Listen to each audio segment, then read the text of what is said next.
Another pole position, a storming ride, and the fastest ever two-wheeled lap here on the Grand Prix circuit.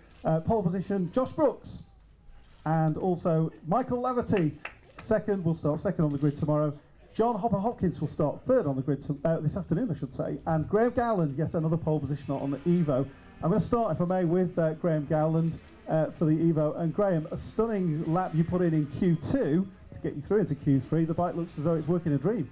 Yeah, no, it's working really well. We've had another strong weekend.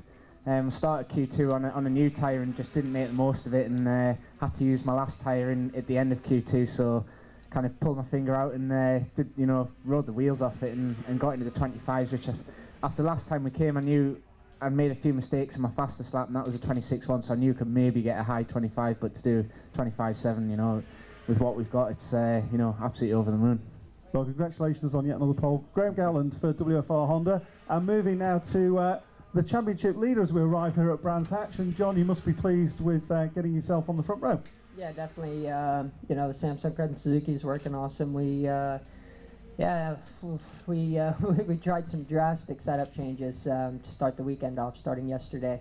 And then, we wanted to try it again on the GP circuit this morning, and it just wasn't the right setting for us. So we actually went back to what we know, what we know works, and with some minor stuff that we've made. But no, I mean the goal today was to get on the front row, and we just gotta get out and get a good start, and we got to run at the front, no doubt about that. We got to get on the podium. 8 points isn't it's not a lot. It can easily be taken right out. So no, I mean we're going out into race one, to run at the front. That's the plan, and it's not going to be easy with these guys, but hopefully I'll be able to stay right with them. Michael Laverty returns to next for Swan Yamaha, starts second.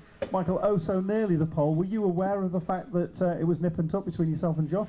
Yeah, I wasn't quite sure. The first lap, when the tyre was probably at its best, I didn't do a great lap. I came around, it was 25.4, and I knew it wasn't enough, so lap 2 I'd done a 25.1, and I thought that could be enough, and done a steady lap and come round across the line and seen P2 on my board plus 0.0 or 0.0, so I knew it was close, so I was like, shit, I need to try and do another lap here. So I pushed on again, and on my last lap I'd done a slightly better 25.1 again, but it just wasn't quite enough. So overall I'm happy enough.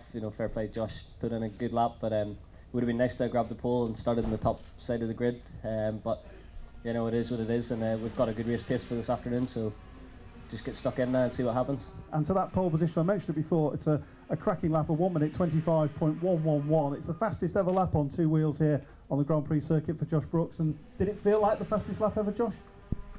I didn't know it was going to be the fastest lap ever, but it felt like my best lap. I mean, the team have given me a brilliant motorcycle this weekend. From the first run out there yesterday morning, or yesterday afternoon, sorry, I've barely made any changes. It's been the slightest of changes, just to, sometimes I make on the grid before a race, that slight. But the bike's just been perfect, and sort of just been doing steady laps and sort of building up to it, and then in the qualifying just give it everything I had, and it was just a picture perfect lap. I had my elbow on the ground in two corners, and I couldn't ask for more from the tyres, and I mean the thing was handling perfectly, and it was a near perfect lap, I imagine, and so it's understandably that we got the fastest time, but it wasn't much faster than my strongest rival here that I have to keep behind me. So Michael's going to be tough to beat this weekend, and he's doing the same lap times I'm doing, so I'm looking forward to a tough race this afternoon.